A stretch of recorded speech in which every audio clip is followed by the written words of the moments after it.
Саламатсыздарбы менин сүйүктүү окуучуларым. Дажа хау. Балдар, бүгүн биз Кытай тилинин грамматика сабагын өтөбүз. Мен эжеңер Асаналиева Бирмет Октурбековна. Тинтен, умен кайшы, хани юфак. Балдар, келгиле эми бири-бирибизди карап, сабак баштаардын алдында жагымдуу маанай тартып алалы. 学生们先上课的时候，我们互相说好好的话，好吗？ Балдар, биз бүгүнкү сабакта соңшы, жөңүү, бисүү, жүүдин деген тактооч сөздөрмөрдү карап чыгып, ошолор кандай сүйлөмдө кандай колдонуларын карап үйрөнөбүз. Келгиле эми балдар, соңшы тактоочун карайлык. Соңшы тактоочунун так отургондо дайыма өзгөрүсүз дегенин түшүндүрөт. Ал эми сүйлөмдө болсо анын кандайдыр бир шарт болбосун өзгөрүүсүз экендигин билинет. Келгиле эми балдар, соңшы тактоочунун сүйлөмдө кандай орду бар экенин карайлык. Алгач соңшы колдонулат экен, андан кийин сөз этиш же сынаточ келет экен. Балдар, келгиле эми сүйлөмдү карайлык. Биринчи сүйлөмдү карасак, мэйтен шаңбан тал зуңшы лайды зуйван зооду зуйван дейт. Мунун котормосу күн сайын жумушка ал өзгөрүүсүз кеч келип кеч кетет дейт. Ошондо ал кандайдыр бир шартка байланыштуу өзгөрүүсүз күн сайын ушундай болорун аныкталды.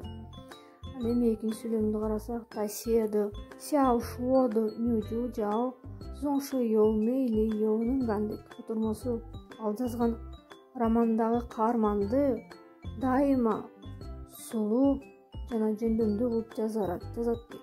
Кандай роман жазбасын, ошол шартка байланыштуу аны каарманын сулуу жана жөндөмдүү кылып жазары аныкталды.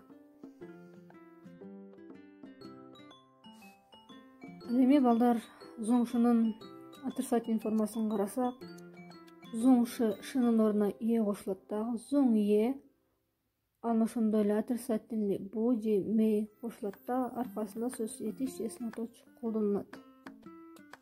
Келе эми отрицательный формадагы сүйлөмдөрдү карайлык. Биринчи сүйлөмдө тахын зао жу сяң хуйго канькань фумо зоң е мей йоу шиден. Котормосу ал эртерээк өлкөсүнө барып, ата-энеси менен учурашайын дейт, дайыма бирок убактысы жок дейт. Бул жерде кандайдыр бир шартка байланыштуу өзгөрүүсүз, анда дайыма убактысы жоктугун көрсөттү.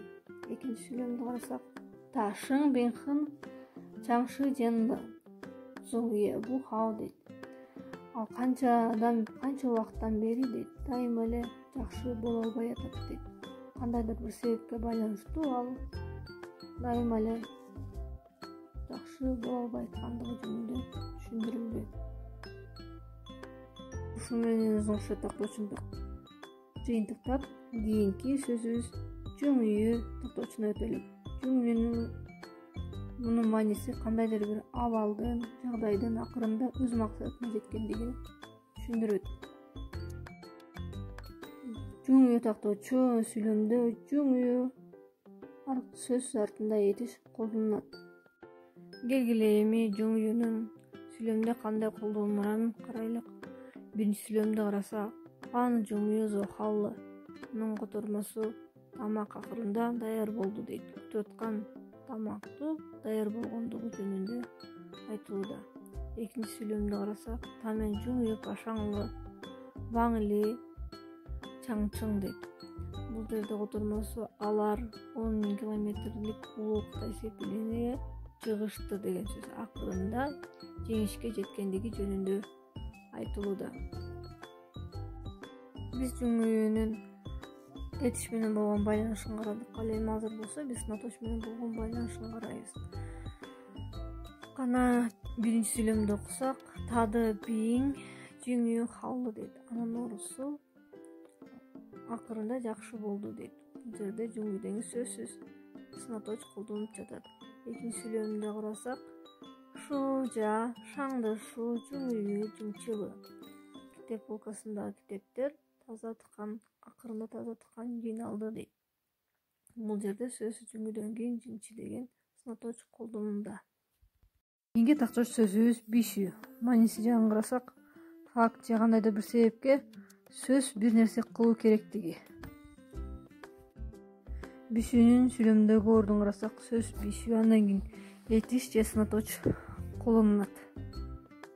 Балдар, келе эми бишүүнүн сүйлөмдөгү ордун карайлык. Биринчи сүйлөмдү окусак, жымы должен зайдың та бишүү машин хуйлай. Котормосу ушунчалык көп адамдар аны күтүп жатышат, ошого байланыштуу ал сөзсүз азыр кайтып келет дейт. Көп адамдын күтүп жатканына байланыштуу болот. Көрдүңөрбү балдар?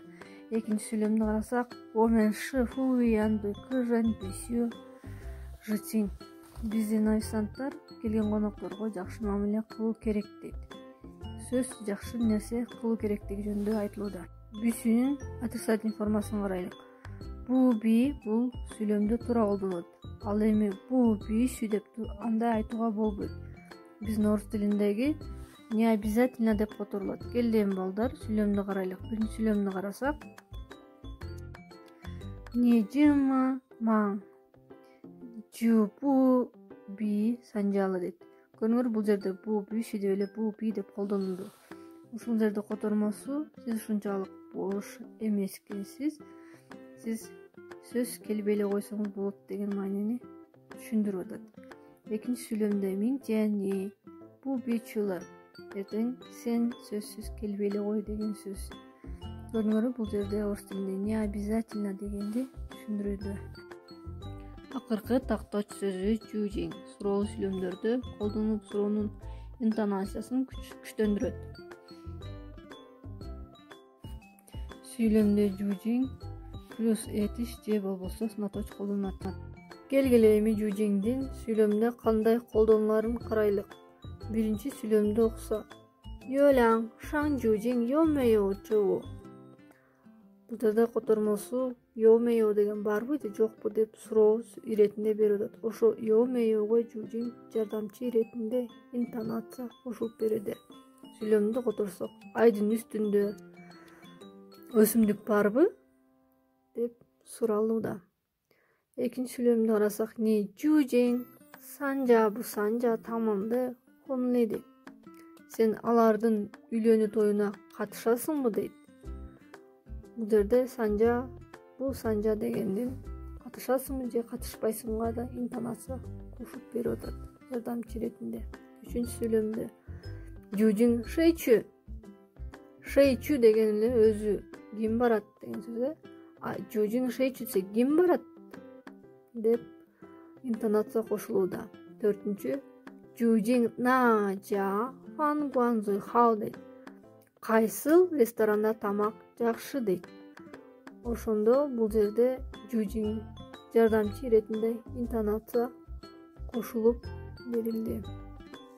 Балдар, ушу менен тактоштун баарын өтүп болдук. Сабагыбызды бышыктайлык. Балдар, бышыктоо иретинде суроо берейин. Биринчи, зуңшы х бишүү ш жысы шышымы. Зуңшы менен бишүүнүн маанилери эмне экен дейт. Экинчи сүйлөм, жужиң шышымы шыхоюң. Жужиңди кайсы убакта колдонот экенбиз. Үчүнчү суроо, жуңю зымыяң юң. Жуңюну кандай колдонобуз сүйлөмдө. Балдар, эми бул сүйлөмдү толуктайлык. Диңили боду пыңё шымы шымына жытиң. Бул жерге кайсы такточ туура келерин аныктайлы. Ооба балдар, силер туура таптыңар. Зуңшы колдонулат. Диңили боду пыңё зуңшы намы жытиң. Котормосу диңили бодусуна дайыма жакшы мамиле кылат. Азаматсыңар балдар. Балдар, сабагыбызды бышыктап болуп, сабагыбызды баалап алалык. Эми балдар, сабагыбызды баалап болуп, үйгө тапшырма алалык. Өтүлгөн тактош сөздөргө сүйлөм түзүп, өздүк баракчама жибериңиздерди өтүнөм. Бүгүнкү сабак силерге түшүнүктүү болду деп ойлойм. Балдар, эми саламатта калгыла. Зайжен.